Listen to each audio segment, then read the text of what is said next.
10.5 సంవత్సరాలుగా 140 కోట్ల మంది ప్రజలకు ఇచ్చిన మాట ఏ ఒక్కటి నిలుపుకోకపోగా 2014లో అధికారంలోకి వచ్చిన తర్వాత ఆ రోజు ఇచ్చిన మాటని ఏ ఒక్కటి కూడా 2 కోట్ల మంది ఉద్యోగాలు గాని 15 లక్షల కోట్ల రూపాయల నల్లధనాన్ని తీసుకురావడం గాని ఏ ఒక్కటి చేయనందుకు ఆ రోజే గౌరవ ఐఎన్టీయూసీ జాతీయ అధ్యక్షులు డాక్టర్ జి సంజీవ్ రెడ్డి గారు కన్వీనర్ గా CITU, AITUC, HMS, IFTU, central trade unions అన్ని కూడా ఆ రోజు ఐక్య కార్యాచరణగా మనం ఏర్పాటయ్యి మరి అదే ఉద్యమ స్ఫూర్తిని 9 ఏళ్లు నడుపుకుంటూ మరి గత 3 సంవత్సరాల క్రితం భారతదేశంలో రైతులు ఎదుర్కొంటున్న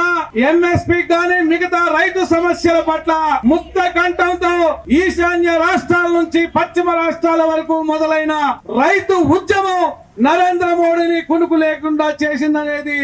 నగ్న సత్యమని తెలియజేస్తున్న కార్మిక సోదరులందరికీ. మరి అలాంటి పరిస్థితుల్లో ఆ రోజు ప్రకటించిన ప్రధాన మంత్రి గారు రైతుల కోసం అనేక వాగ్దానాలు చేసి ఆ క్షణంలో టైనర్లు తీసుకొని మళ్ళీ ఇంతవరకు ఆ రోజు ఇచ్చిన మాటని గాని నిలబెట్టుకొని దౌర్భాగ్య పరిస్థితి ఎన్డీఏ నరేంద్ర మోడీ గారి ప్రభుత్వాన్ని దాన్ని మనం నిరసిస్తూ ఈ రోజు మనందరం కూడా ఇక్కడ మన యొక్క డిమాండ్ ను మన యొక్క కోరికలను గత 10 ఏళ్ల నుంచి చేస్తున్న మన యొక్క ఆక్రోశాన్ని లేబర్ కోడ్ల 4 కోడ్ల రద్దు విషయంలో గాని రైతులకు ఇచ్చిన మాట నిలబెట్టుకోవడంలో గాని విఫలమైన కేంద్ర ప్రభుత్వం మీద ఈ ఉద్యమం ఆగదు. మొన్న ఏదైతే చార్ చౌబార్ అన్నారో దాన్ని 240కి తీసుకొచ్చింది ఈ ఉద్యమాలని బీజేపీ ప్రభుత్వం గమనించకపోవడం చాలా విడ్డూరం. అయినా మనందరం ఈ ఉద్యమాన్ని ఇంకా ఉవ్వెత్తున తీసుకెళ్లడానికి ఐఎన్టీసీ నుంచి మిగతా ట్రేడ్ యూనియన్ నుంచి అందరూ ముందుండాలని మరోసారి మీ అందరినీ సవినయంగా వేడుకుంటూ ఒక చిన్న మాట, ఆదాని అంబానీ